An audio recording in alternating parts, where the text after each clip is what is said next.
Ok, ya les voy a empezar a compartir pantalla.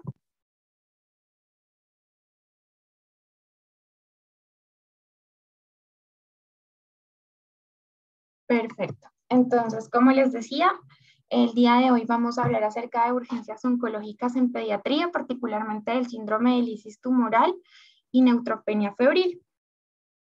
Dentro de la bibliografía que utilicé, pues fueron bastantes artículos, particularmente el artículo de urgencias oncológicas que ven arriba de España.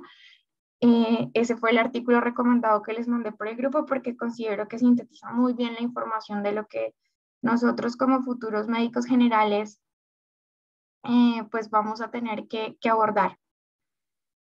En cuanto a las generalidades un poco de las urgencias oncológicas, vemos que el cáncer infantil es una de las principales causas de muerte en niños, particularmente en niños mayores de 3 meses. Cada año se diagnostican aproximadamente 12.000 nuevos casos de cáncer en niños y adolescentes, entonces vemos que es una patología que muchas veces subestimamos su incidencia, pero está más en nuestro día a día de lo que creemos. Y por otro lado, la mayoría de las urgencias oncológicas ocurren por alteraciones metabólicas que se producen a raíz del tratamiento quimioterapéutico citorreductor o a la compresión del tumor sobre órganos vitales. En cuanto a la epidemiología, esta es una tablita de los reportes epidemiológicos que tenemos aquí en Colombia. Realmente lo que nos sintetiza y lo que debemos llevarnos en la cabeza es que el cáncer tiene una incidencia de 14.2 por cada 100.000 habitantes en la población pediátrica, entonces es una entidad importante que, como les decía, muchas veces se subestima.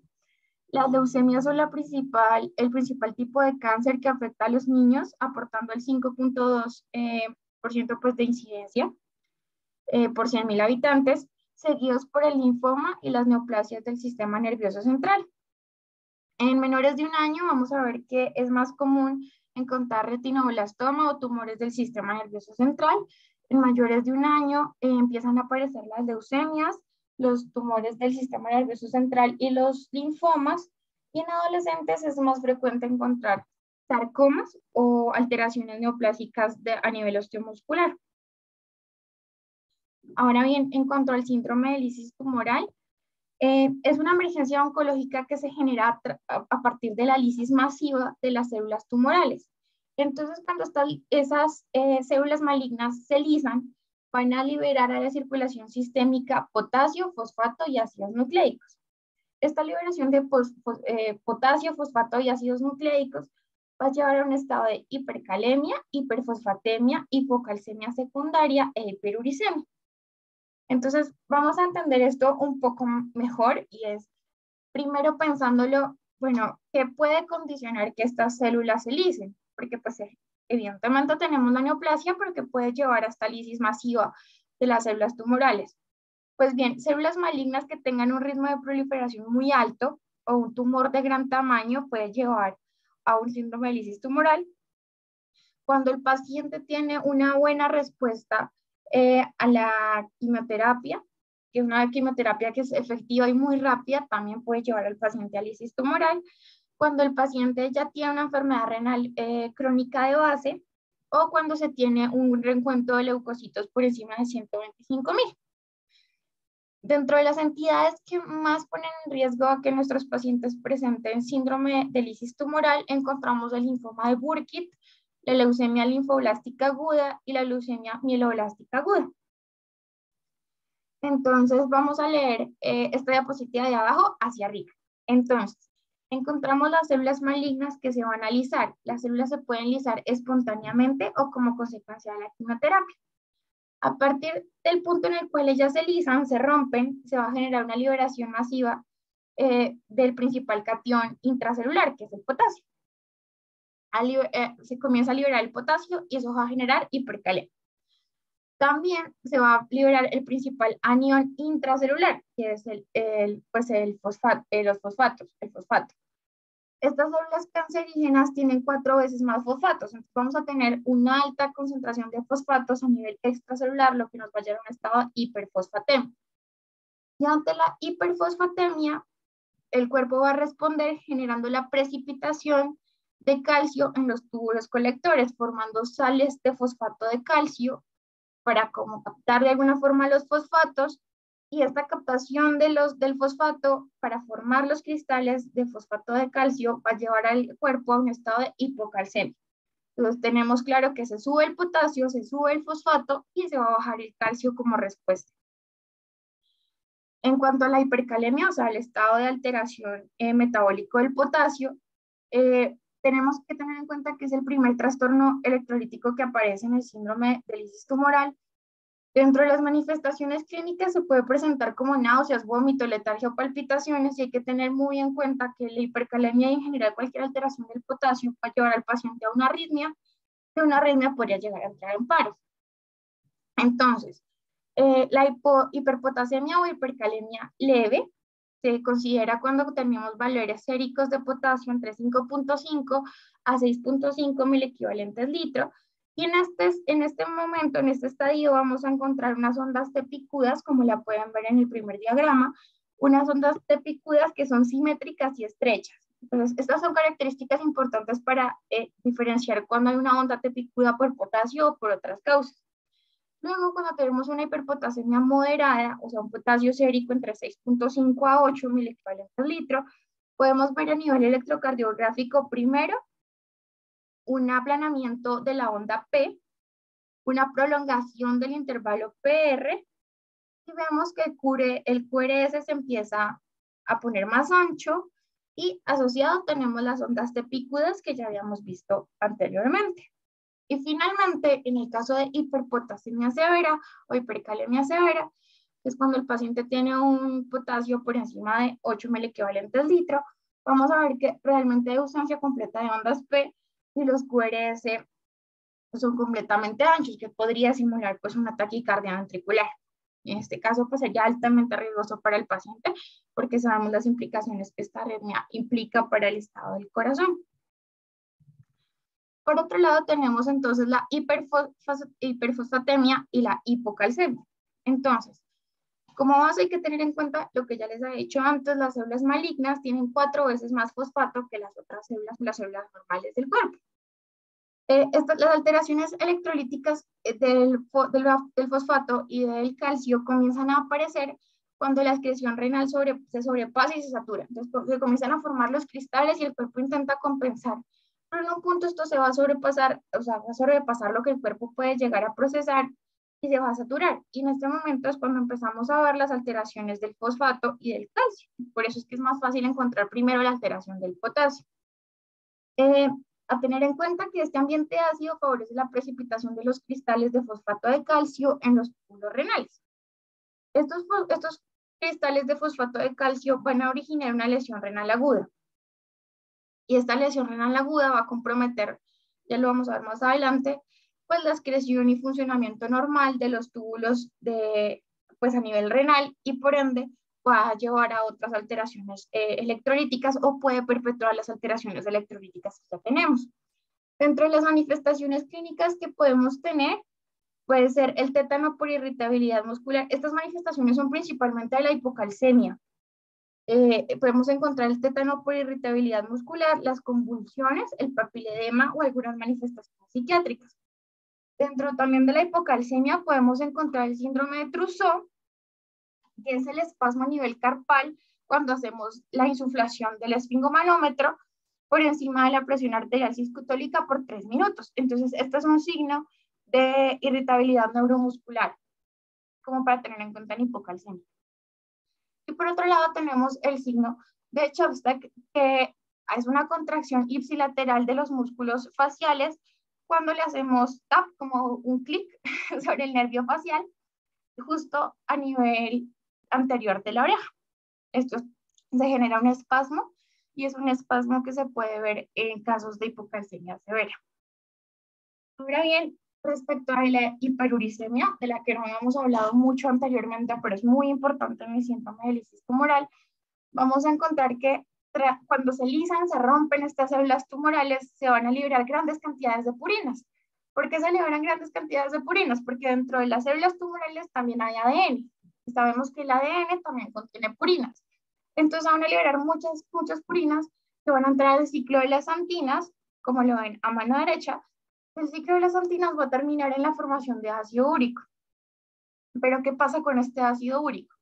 La sobrecarga de ácido úrico va a sobrepasar la capacidad del túbulo proximal y se va a comenzar a cristalizar.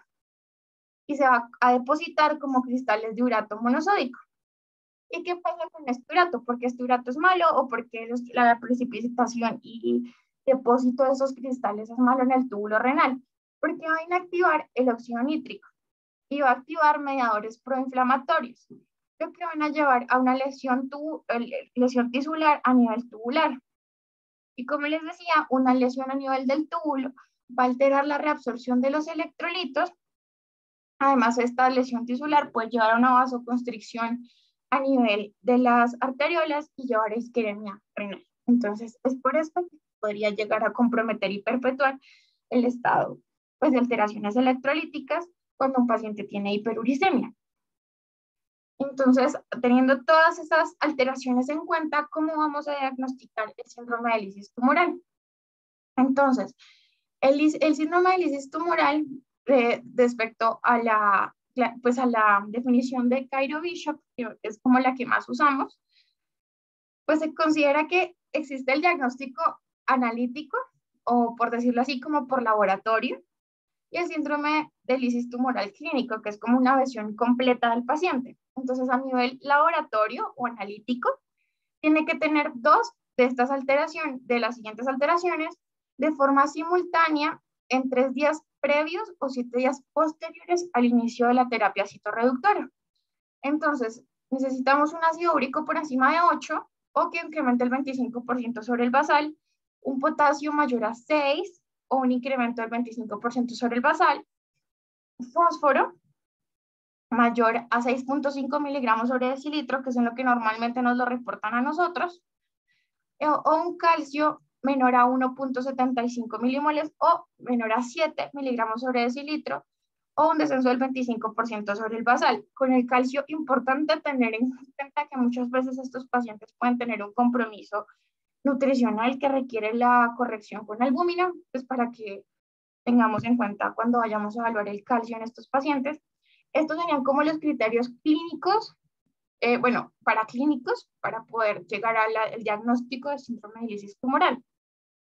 Sin embargo, no solo nos podemos o no solo deberíamos quedarnos con los criterios clínicos, sino que también hay que tener en cuenta que hay unos criterios clínicos en el paciente que nos pueden llevar al diagnóstico de síndrome de lisis tumoral, como son una lesión renal aguda con una creatinina mayor a 1.5 veces el límite superior normal, una arritmia cardíaca, una convulsión o pues muerte súbita que no se pueda explicar por otra causa.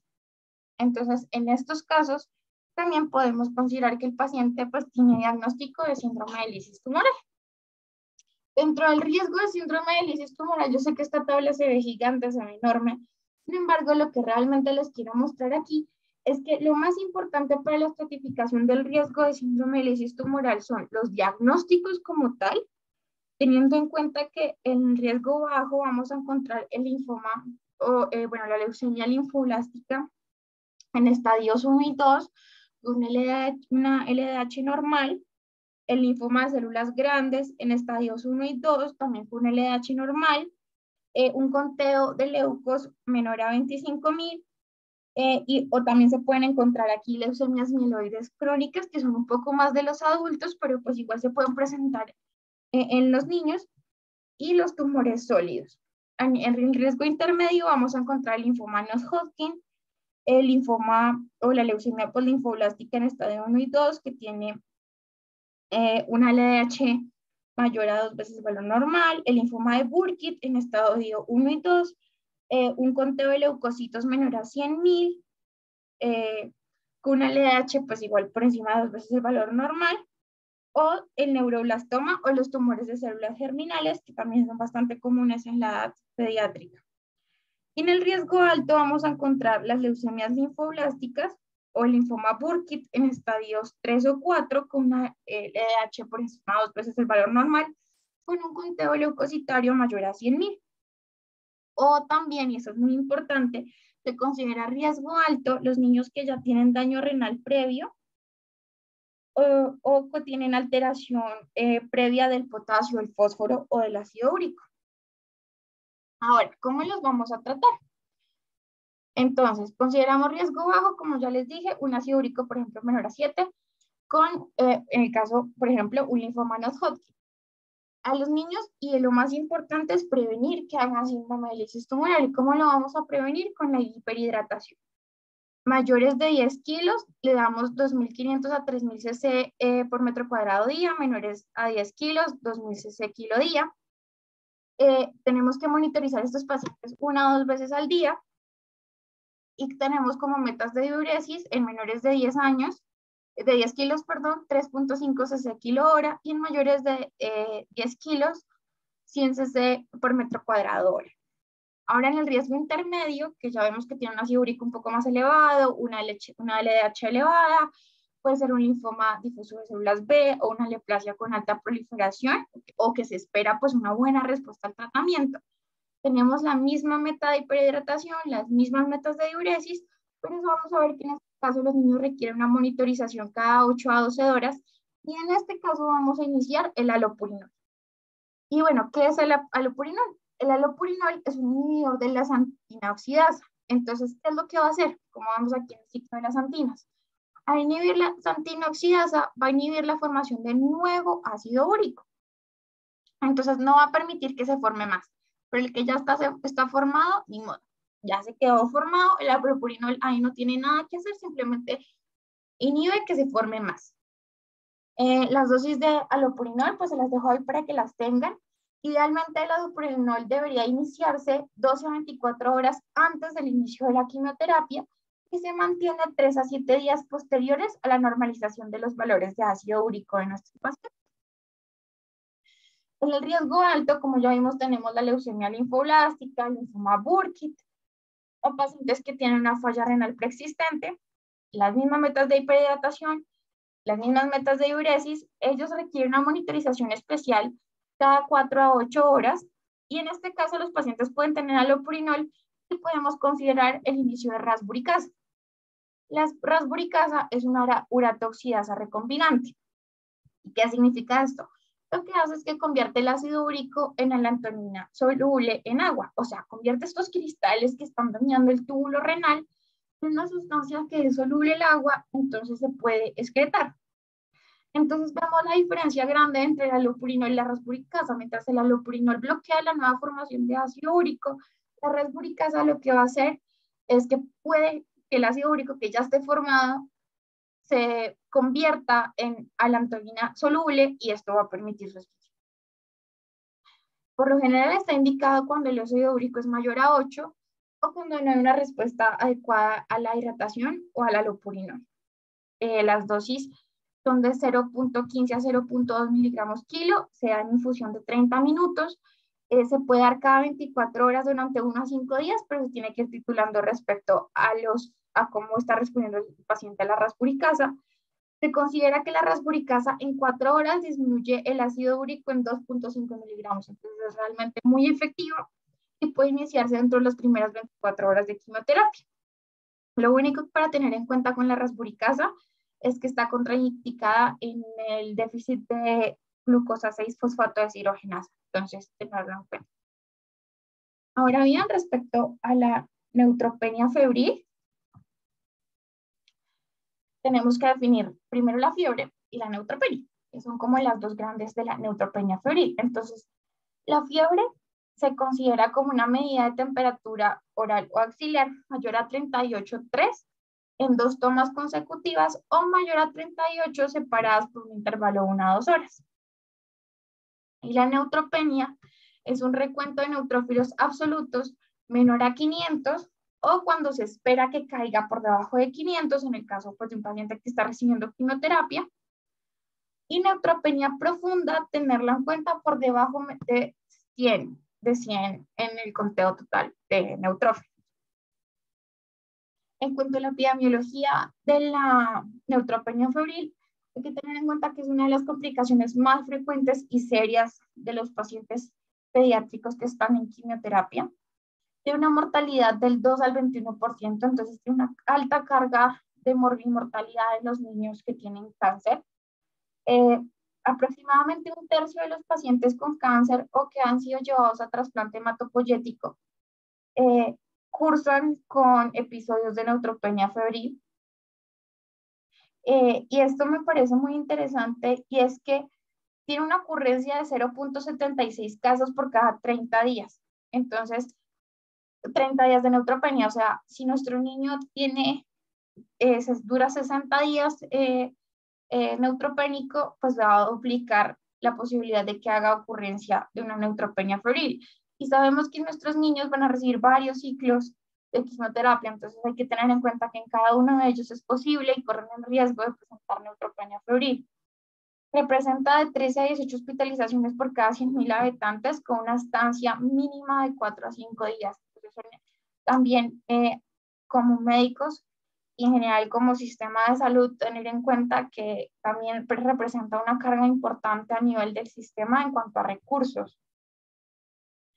En cuanto a la fisiopatología, hay que tener en cuenta primero la inmunidad innata. Entonces vamos a ver que estos niños que están recibiendo quimioterapia, que están inmunocomprometidos, van a tener un compromiso importante de la barrera mucocutánea, ya sea porque hay invasión tumoral a nivel local, porque se hizo una extracción quirúrgica de alguna pieza o por radioterapia, o sea, que lo llevan a radioterapia o le tuvieron que tomar una muestra pues para poder ser llevado a patología y llegar a un diagnóstico, porque está presentando mucositis o porque tienen dispositivos intravasculares como los catéteres de quimioterapia que muchas veces tienen. No solo la barrera mucocutánea está alterada en ellos, también está alterada la función de las células fagocíticas como los neutrófilos, los monocitos y los macrófagos. No solo están disminuidos en número, que sabemos que por lo general lo está, sino que también hay una alteración en la respuesta quimioayudante, en la función bactericida y en la producción de superóxido. Entonces vemos que estas células no solo están reducidas en número, sino que su funcionalidad también está comprometida. Y si tenemos una barrera mucocutánea comprometida y hay unas células fagocíticas que están disminuidas en número y que no están funcionando adecuadamente, esto nos va a llevar a una incapacidad para generar una respuesta adecuada a diferentes patógenos que puedan llegar a, pues, a presentarse en el niño. En cuanto a la inmunidad adquirida, encontramos las células B y T. Hay una disminución en las células B productoras de anticuerpos y en estos plasmocitos que muchas veces pueden tener defectos en la síntesis de inmunoglobulinas. Esto va a llevar a un estado de hipogamaglobulinemia.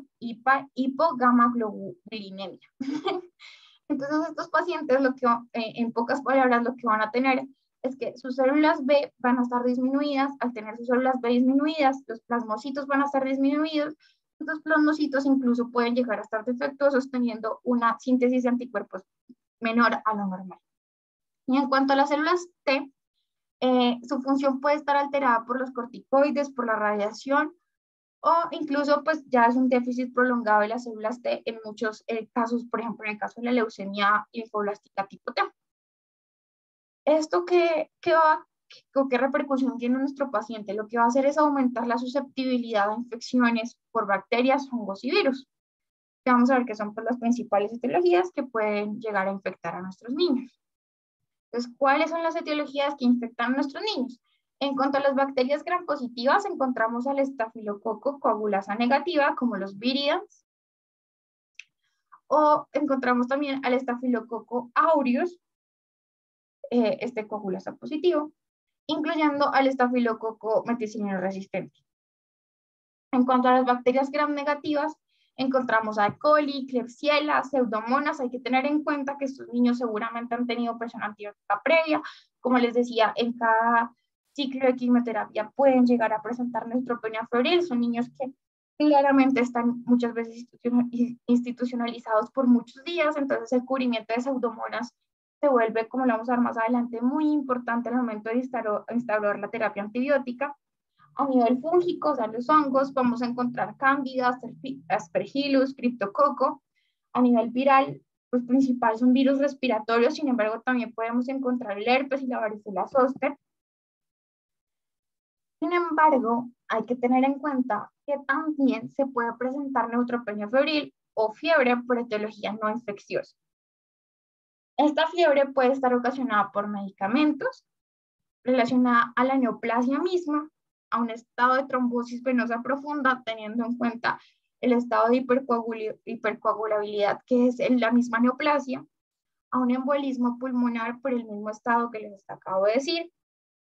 Puede ser una reacción transfusional porque sabemos que durante las transfusiones es frecuente que los niños hagan fiebre, o por un estado de disautonomía. Al aproximarnos a un paciente con neutropenia febril, tenemos que hacer una muy buena historia clínica, un buen examen físico para saber qué paraclínicos le vamos a pedir, y todo esto buscando encontrar el foco infeccioso de nuestro paciente. Porque a partir de eso vamos a poder tomar decisiones y se le va a poder ofrecer una terapia dirigida. En tercer lugar, tenemos que estadificar el riesgo de esta neutropenia febril y pues posteriormente podemos instaurar un tratamiento. En cuanto a la historia clínica, pues que es importante preguntar, o sea, ¿qué voy a ir yo a preguntar? Síntomas de una infección localizada, es decir, si ha tenido fiebre, si ha tenido, pues obviamente tiene fiebre, pero ¿cómo es la fiebre? La fiebre fue durante la transfusión, doctora. O la fiebre fue porque venía con fiebre hace varios días, porque el hermanito va al jardín y tiene mocos. Tener muy en cuenta las infecciones que ha tenido previamente y las colonizaciones previas que ha tenido. Sabemos que particularmente ahora, muchas veces en las UCIs pediátricas o en los neonatales se está haciendo el cultivo rectal y de fosas nasales para determinar la presencia de KPCs. Entonces, esto también es importante tenerlo. Seguramente la mamá tiene su carpeta, que usted revisa la historia y mira qué infecciones ha tenido el paciente y por qué colonizaciones sabemos que tiene, qué colonizaciones sabemos que tiene y que están documentadas. ¿Qué profilaxis antibiótica ha recibido? Si ya lo tenían con trimetoprim porque tenía bajo conteo de linfos, o bueno, que estaba recibiendo actualmente. ¿Qué medicamentos y qué quimioterapia le están dando en el momento? Como les decía, si fue o no durante una transfusión. Y revisar cuántos catéteres ha tenido, si ha tenido complicaciones por alguno de los catéteres, porque eso también puede llegar a orientarnos hacia por dónde tengo que cubrir yo al paciente. En el examen físico, pues sumamente importante la temperatura, verificar que evidentemente tenga fiebre, y valorar que no tenga signos de shock, o sea, que esté hipotenso, que tenga alteración del estado de conciencia, que esté cardíaco, que yo lo vea motivado, yo digo, pues hay que correrle, está choqueado, pues hay que instaurarle todo. Evaluar si tiene signos de neumonía, que es una también de las principales causas de neutropenia febril, que tenga apnea, que tenga aumento del esfuerzo respiratorio, que yo veo que el niño tiene tirajes, que tiene crépitos. Ver en la piel cómo está el llenado capilar, si hay edema, eritema, rash. Mirar y evaluar muy bien los accesos venosos que tiene el paciente, a ver si están rojos, si están, si están eritematosos, si hay edema, para ver si podría ser una infección asociada a catéter. Si le han hecho punciones lumbares, ver cómo está el sitio de punción, si le hicieron aspirado de médula ósea, ver cómo está el sitio de punción. Hay niños que hay que revisar de pies a cabeza, como todos los niños en pediatría, porque uno nunca sabe con qué se puede encontrar. Y a nivel del orofaringe es muy importante evaluar las mucosas. ¿Por qué? Porque en estos niños es muy importante tener en cuenta la mucositis. La mucositis es una reacción inflamatoria que afecta todo el tracto gastrointestinal, pero principalmente lo podemos evaluar a nivel de la mucosa oral. Es un proceso que puede ser secundario a la quimio o a la radioterapia, y son estas lesiones que aparecen en la mucosa oral, normalmente aparecen al quinto o séptimo día de tratamiento, pero pues esto no es así rígido.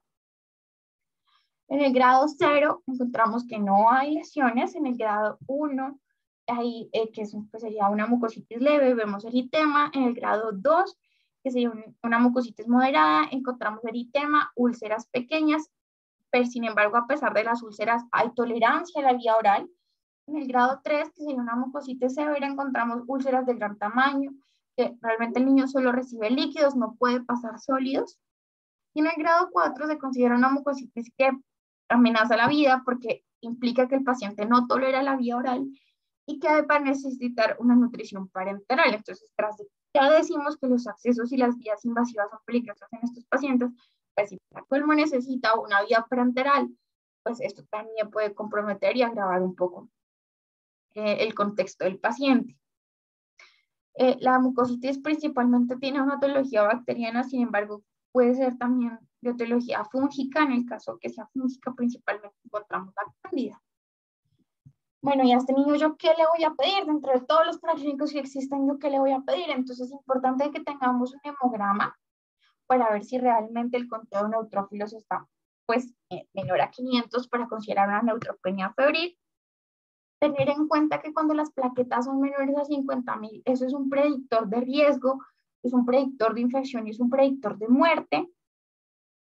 También asociado al hemograma vamos a pedir una PCR, teniendo en cuenta que la PCR se eleva y se correlaciona con infección bacteriana. Pues por lo general se empieza a elevar después de 8 horas del inicio o la instauración de la infección, alcanzando un pico a las 24 a 48 horas. Es importante también evaluar la función renal y el perfil hepático de este paciente para ver que no haya una alteración secundaria de este estado inflamatorio que podría estar presentando. Y finalmente, pero no menos más importante, están los cultivos. Entonces, ¿yo qué le voy a pedir? ¿Qué cultivo le voy a pedir al niño? Sí o sí, antes de ponerle el antibiótico, yo tengo que pedir que le pidan hemocultivos, que le tomen hemocultivos. ¿Y qué hemocultivos le van a tomar? 2 hemocultivos periféricos con funciones diferentes, separadas por un intervalo de 20 minutos. Le va a pedir un anaerobio y un aerobio.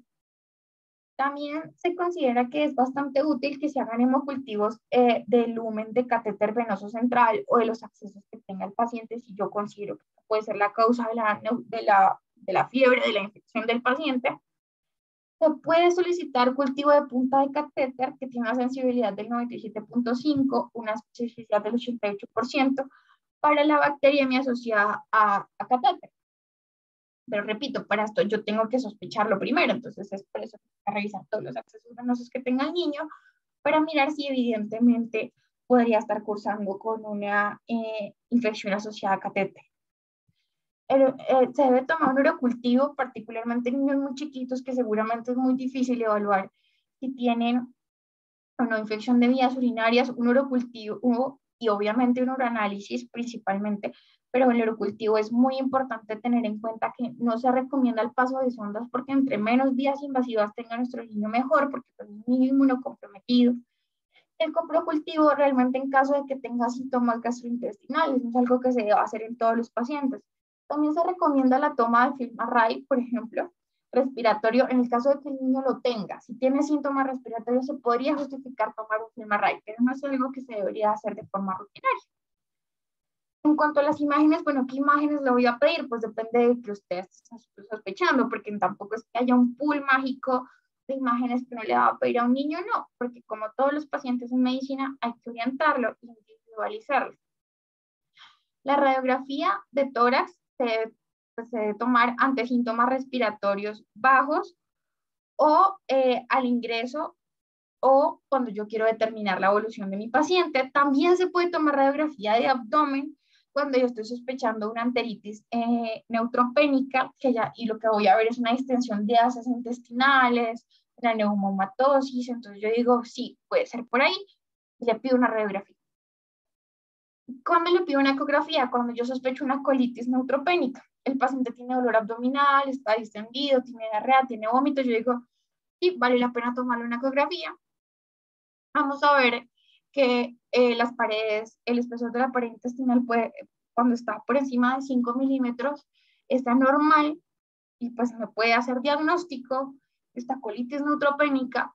Sin embargo, cuando es mayor a 10 milímetros nos habla de que hay mayor mortalidad. Bueno, ahora en cuanto al TAC, podemos pedir diferentes TACs.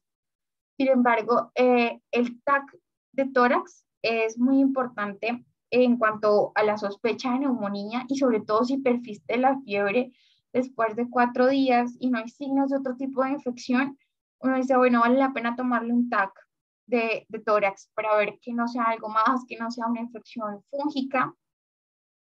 Un TAC de senos paranasales por lo mismo, porque puede haber una infección fúngica invasiva a este nivel, o en TAC de abdomen en el caso de una candidiasis o que podemos ver una hepatosplenomegalia, o cuando vemos que el niño sigue comprometido, sigue con mucho dolor, no tolera la vía oral, está muy distendido, tiene vómito y diarrea, pues valdría la pena también tomar un ataque a nivel abdominal.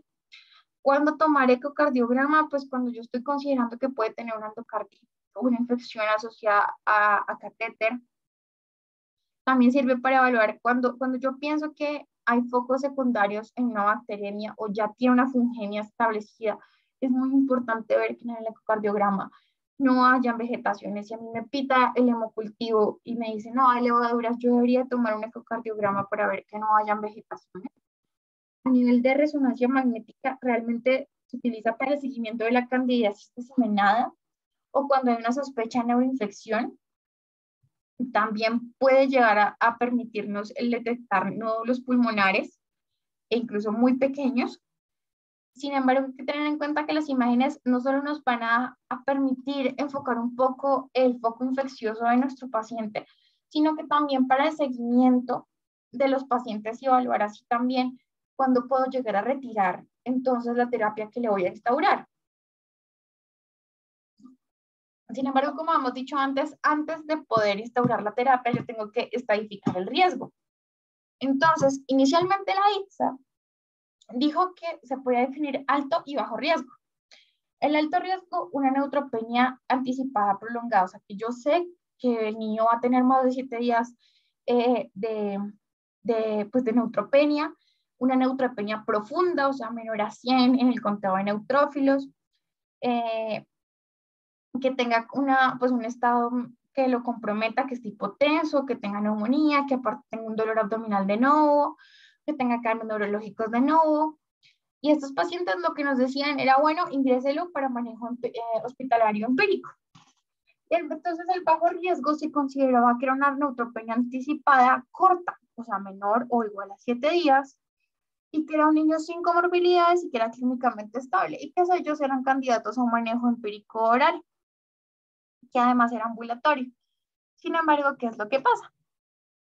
Aquí hay varias cosas. Esto cambió con el tiempo, ya lo vamos a ver más adelante, sino que también, aunque todavía se propone un manejo ambulatorio empírico oral, es difícil, porque lo que recomiendan las guías cuando se hace un manejo ambulatorio de estos niños es que yo lo pueda ver al día siguiente o que lo pueda ver a los 3 días para mirar que salió los cultivos que le tomé para poder hacer el ajuste de la terapia. Entonces, algo que muchas veces no se puede llevar a cabo por parte de la consulta externa. Por eso muchas veces, a pesar de que se considere un bajo riesgo, terminan hospitalizados, porque muchas veces el sistema no lo permite. Y es muy importante tener en cuenta que ante la duda y ante el riesgo del paciente, es preferible que se quede y que reciba manejo intravenoso, incluso teniendo en cuenta que también se puede dar terapia oral a nivel hospitalario. O sea, no porque esté hospitalizado le tengo que dar manejo intravenoso. Ya vamos a ver más adelante qué manejo le vamos a dar. Por otro lado, estaba la clasificación de o la estadificación de MASC, que lo que hace es sumar los factores de riesgo, la edad, los antecedentes, el estado del paciente, los signos clínicos agudos, algunas comorbilidades, la severidad de la neutropenia, y esto nos da un puntaje. Se considera un bajo riesgo mayor o igual a 21, un alto riesgo menor de 21 puntos. Pero ¿qué es lo que pasaba? Es algo que se evaluó principalmente en adultos. Es una escala que fue validada principalmente en adultos, que toma comorbilidades que presentan los niños como la EPOC y toma, pues, por ejemplo, una edad de 60 años como un puntaje. Eso es algo que difícilmente se podía extrapolar a los niños. Así que, pues, teníamos que encontrar la forma de poder estadificar el riesgo de nuestros niños con neutropenia febril. Y en esto entra la estadificación de Santolaya, es un estudio suramericano que presentó y al ser validado presentaba una sensibilidad del 90%, una especificidad del 65%, en el cual nos decía que hay un alto riesgo cuando hay 2 o más factores de riesgo o cuando hay un factor de riesgo cuando es la PCR, hipotensión o recaída de la leucemia. ¿Y qué factores tiene en cuenta entonces la estadificación de Santolaya? Nos tiene en cuenta una recaída pues de la leucemia, que pues el niño vaya a presentar o que tenga una PCR por encima de 90, que esté hipotenso, que las plaquetas estén por debajo de 50.000, o que estos son como los principales, son muy poquitos, pero como vemos, pues tiene una muy buena sensibilidad, tiene muy buen rendimiento, y este sí está validado en niños. Entonces, tener en cuenta que con ellos realmente nos regimos más que todo con la PCR, la tensión arterial media, las plaquetas, eh, y si cuántos días ha recibido de quimioterapia, y si se considera o no una recaída de la leucemia. Teniendo esto en cuenta, a los pacientes con alto riesgo les tengo que iniciar manejo empírico. Entonces, el manejo empírico de los pacientes con neutropenia febril requiere un manejo antibiótico de amplio espectro, que sea bactericida, y es un manejo que debe ser precoz. No se debe retardar. En cuanto un paciente yo considero que está presentando neutropenia febril, durante los primeros 60 minutos y posterior a la toma de hemocultivos le tengo que poner el antibiótico. Bueno, ¿y qué antibiótico le voy a poner? Como yo les decía, es muy importante cubrir antiseudomonas en estos pacientes. O sea, tengo que poner un antiseudomónico. Como monoterapia puedo encontrar como dos principalmente, que es el cefepime por un lado, una cefalosporina, y por otro lado la piperacillina tazobactam, una ureidopenicilina. El cefepime lo damos en dosis de 50 miligramos kilo IV cada 8 horas, dosis máxima de 2 gramos, dosis. Y la piperacillina tazobactam, el piptazo lo ponemos en menores de 2 meses a 80 miligramos kilo IV cada 6 horas, de 2 a 9 meses 80 miligramos kilo IV cada 8 horas, en niños menores de 40 kilogramos 100 miligramos kilo IV cada 6 a 8 horas, y cuando pesan más de 40 kilos le ponemos 3 gramos IV cada 6 horas. Entonces, estos son como los dos primeros antibióticos en los cuales yo puedo pensar cuando mi paciente tiene neutropenia febril. ¿Sí, doc? Hay una cosa que quiero aclarar ahí y es que el cultivo nunca nos debe retrasar el inicio del antibiótico. Entonces, se debe iniciar en los primeros 60 minutos desde el ingreso del paciente a servicio de urgencias.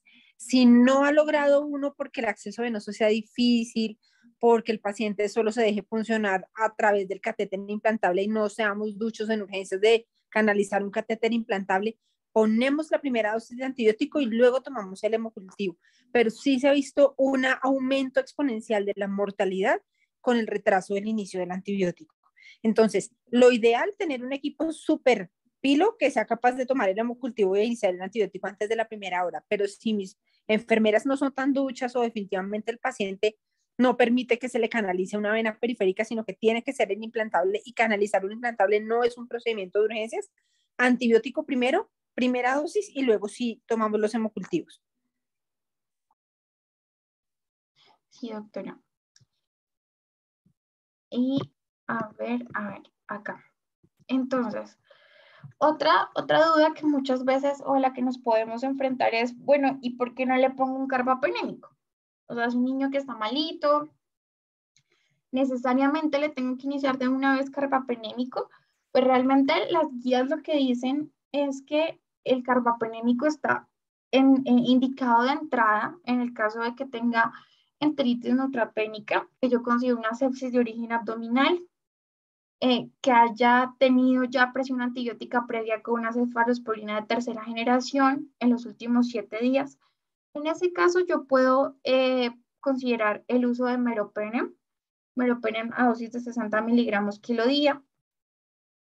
También decían que pues en el caso de que haya un deterioro clínico con cefepime o con el piptazo, yo puedo considerar pues escalarlo a meropenem, que vemos que muchas veces pasa, pero el ideal sería, como decía la doctora, incluso si el hemocultivo se toma antes, en cuanto tengamos el aislamiento, poder dirigir la terapia antibiótica. Entonces el carbapenémico sí es una opción, pero indicado de entrada en estos casos. Y bueno, ¿y cuándo pongo vancomicina? Porque la vancomicina tampoco es un antibiótico que, pues, inocuo. Sabemos que tiene un alto impacto a nivel de la función renal. Y y pues hay que pensar realmente cuándo mi paciente necesita vancomicina. Entonces, las indicaciones de iniciar vancomicina son pacientes que tienen una sospecha de infección asociada a un acceso intravascular, como puede ser el catéter venoso central o los catéteres de quimioterapia. Cuando yo considero que esta infección de mi paciente es una infección de piel y tejidos blandos, pues claramente tengo que cubrir gram positivos. Es importante pues entonces también cubrir un MERSA cuando tiene mucositis severa, cuando yo considero que mi paciente está cursando con una infección osteoarticular o cuando tenía una infección previa en los últimos 3 meses por un neumonía que es resistente a los cefalosporinos de tercera generación. Cuando pues a mí me dicen, no, mire doctora, la llaman y le dicen, doctora, están creciendo gram positivos y yo veo que la clínica sí, que el niño tiene una infección de acceso intravascular o que tiene una infección de tejidos blandos. Yo digo, sí, están creciendo gram positivos en los hemocultivos, tengo que iniciar vancomicina. Entonces yo considero que eso no es una contaminación, sino que pues, realmente puede ser clínicamente significativo el inicio de vancomicina o cuando el paciente pues evidentemente está en crecimiento. La vancomicina, tenerla en cuenta en dosis de 15 a 20 miligramos cada 6 horas. Y ahora bien, pues, ¿cuánto tiempo debería yo dejarle el antibiótico? Realmente no hay, o no encontré algo que nos diga tantos días se tiene que dejar y punto el antibiótico. No, esto realmente se tiene que individualizar mucho. Pero a grandes rasgos lo que nos recomiendan es, en pacientes de alto riesgo, que son la mayoría de los pacientes que tenemos hospitalizados, 48 horas a febril, con un recuento de neutros por encima de 500 durante 2 días consecutivos y un hemocultivo control 48 horas negativo, yo puedo considerar completar al menos 7 días de tratamiento y suspender la terapia antibiótica. O si está febril, pero persiste neutropénico, lo puedo llevar a tratamiento hasta 14 días de tratamiento. Es más o menos como a grandes lo que recomiendan, pero repito, siempre pensando en dar el menor tiempo posible de terapia antibiótica y siempre individualizando al paciente. En niños con bajo riesgo, pues cuando se cuenta con hemocultivos negativos a las 48 horas, mínimo se deben completar 72 horas de tratamiento o cuando el paciente ya completa 24 horas a febril se podría considerar el retiro de manejo antibiótico. Y finalmente les quería comentar acerca de la enfermedad fúngica invasiva. Entonces, las principales etiologías a nivel de la enfermedad fúngica invasiva son la cándida y el aspergillus.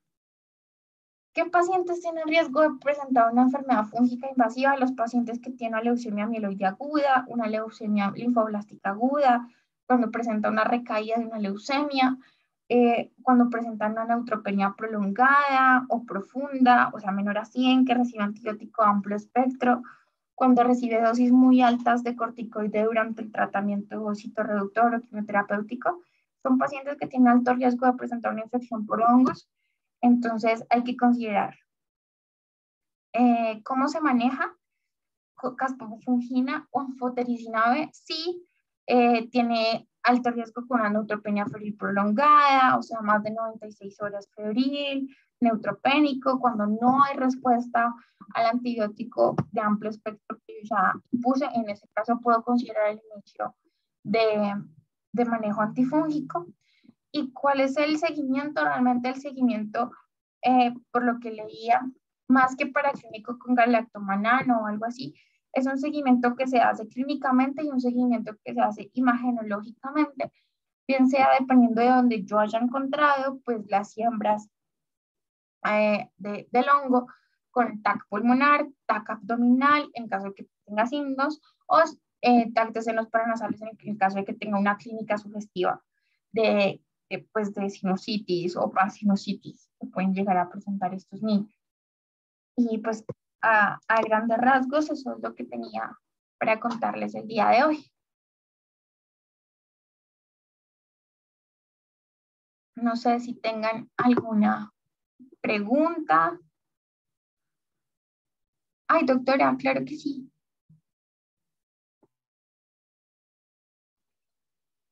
No creo que no baje la mano. Ya. No, realmente puntualizar un par de cositas. No olvidar que la mucositis no solamente es de la boca, también se puede presentar en la mucosa perianal y su mayor expresión es el absceso de Fournier. Entonces, por favor, niño con sospecha de neutropenia febril, no solo la boca, también la cola hay que revisársela siempre, siempre, siempre. Bueno, porque es un foco que no es raro y que la mamá pues normalmente no la revisa allá abajo tampoco. Entonces, si no lo hacemos nosotros, se puede avanzar y si necesita un manejo inclusive quirúrgico agresivo. Lisis tumoral es un tema muy bonito. Si ustedes ven, es algo que se resuelve hidratando bien al paciente en la mayoría de los casos. Entonces, siempre la recomendación es pensémoslo como con sentido común. Si tengo un montón de células tumorales todas hinchaditas y cuando se revientan, pues ¿qué me van a liberar? Potasio, fósforo, eso es lo que me va a dar arritmias, me va a liberar ácido úrico porque son puras purinas allí degradándose. Esas tres cosas me van a dañar mi riñón. Lo que necesito es proteger el riñón. Es nuestra labor como médicos generales, como pediatras, tener paciente para que el oncólogo pueda hacer lo suyo. Entonces, estas patologías son de manejo de la persona que está en urgencias. Uno no puede darse el lujo de decir, voy a esperar a que venga el oncólogo mañana de turno a ver si le pongo antibiótico a un nene febril o a ver si le monto hidratación a un nene con un riesgo de lisis tumoral. Es manejo nuestro. ¿Por qué? Porque si no lo hacemos y el paciente pierde una parte de su función renal, pues claramente el oncólogo empieza perdiendo parte de la quimioterapia que puede poner, porque eso es directamente relacionado con la función renal. Aprovechar, los niños son muy aguantadores, toleran dosis de quimioterapia mucho más altas que en los adultos, toleran estos cambios electrolíticos mucho mejor que los adultos. Básicamente, como en estos días escuché a alguien, es que están nuevos y vienen todavía con garantía, entonces aguantan más, pero pues la idea es que nosotros los ayudemos, ¿no? Y en neutropenia febril, si nene que tenga sospecha de neutropenia febril, es preferible poner primera dosis de antibiótico y después echar para atrás porque el cuadro hemático no me salió feo o porque el niño no era un alto riesgo como yo creía o así, pero no dilatar el tiempo del inicio del antibiótico. Bueno,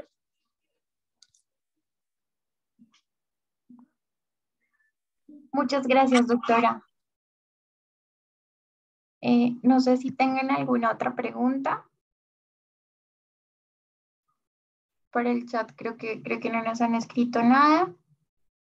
Entonces, realmente agradecerle, doctora Ariana, por acompañarnos. Gracias a todos por estar con nosotros. Recuerden que la charla la pueden encontrar en nuestro canal de YouTube. Entonces, muchas gracias por acompañarnos este semestre. Esta es la última reunión académica que tenemos en el grupo de interés en pediatría. Entonces, muchísimas gracias a todos. Gracias, doctora, y que tengan feliz noche.